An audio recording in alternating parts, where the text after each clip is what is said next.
saat ini di tengah tekanan daya beli dan juga PMI manufaktur yang kembali terkontraksi, apa yang paling berpengaruh Pak ke bisnis Anda dan bagaimana solusinya? Oke, kalau saat ini mungkin kalau dari segi bahan baku ya, kalau di Sumatera Barat tidak terlalu terkendala. Tapi mungkin kendala yang kita alami itu proses pemasaran produk ya. Jadi pemasaran dan distribusi itu jadi lebih tinggi ya cost-nya. Itu termasuk salah satunya misalnya kargo, biaya kargo. Karena kita tahu produk kita ini kita pasarkan, kita distribusikan dengan kargo darat. Nah, kargo darat itu memberi pengaruh karena kenaikan bahan bakar minyak, ya kan. Jadi cost pengirimannya jadi lebih mahal. Oke, berarti itu ada kaitannya juga pada regulasi dong? Iya. Nah, sebenarnya apa yang diharapkan Pak dari regulasi pemerintah ini? Terutama untuk bisnis Anda mungkin biaya logistiknya jadi sangat mahal sekali ya? Betul. Jadi kalau kami berharap kepada pemerintah tuh yang paling pertama sebelum kita ngomong logistik ya, kita pengen bantuan dari pemerintah untuk membantu regulasi. Karena apa? Karena produk-produk UMKM khususnya produk daging olahan itu butuh regulasi yang lebih bersahabat. Seperti kita tahu, aturan-aturan seperti pangan steril komersil, ini aturan baru yang mau tidak mau harus diterima oleh para UMKM. Sehingga mereka tuh agak kelabakan ya untuk menyediakan teknologi retort-nya, sistem produksinya. Seperti kita tahu, kalau sistem produksi yang baik dan benar, setiap ruangan itu fungsi kerjanya itu berbeda. Nah, bagaimana dengan rumah produksi atau UMKM yang ruang produksi kecil? Bagaimana cara membagi ruang produksi?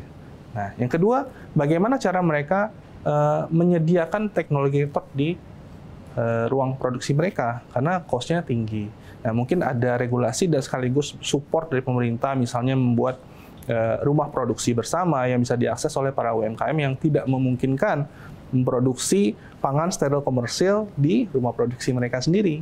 Gitu. Yang kedua, kita tentu berharapkan ada semacam insentif bagi UMKM yang ingin mengembangkan pasarnya itu ke seluruh Indonesia. Insentif itu bisa berupa dalam insentif pajak, bisa juga untuk insentif transportasi, misalnya kemudahan untuk melakukan kredit kendaraan. Karena kita tahu kalau kita melakukan distribusi kita butuh kendaraan operasional. Dan mungkin ada dari insentif dari pemerintah bagi UMKM yang ingin pengadaan transportasi untuk distribusi, ada kemudahan, ada diskon atau ada kerjasama dengan para penyedia kredit. Nah, yang ketiga mungkin juga kita harapkan ada semacam dukungan untuk ekspor. Jadi promosi di luar Indonesia, karena gimana pun seperti saya bilang tadi soal diaspora itu kan cukup banyak ya, nggak cuma di Malaysia, di Singapura, di negara-negara lain banyak diaspora juga, dan kita butuh promosi ke sana, dan cost untuk promosi itu sana kan mahal ya, tinggi. Kalau misalnya tahun 2012 dulu, saya ingat lagi, saya pernah mewakili DB Food untuk promosi pameran di Taipei.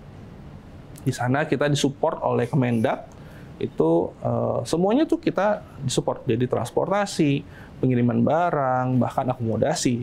Nah, untuk saat sekarang kita lihat sejauh yang saya tahu hanya terbatas kepada penyediaan stand pameran. Sedangkan untuk biaya transportasi, biaya akomodasi itu sendiri-sendiri.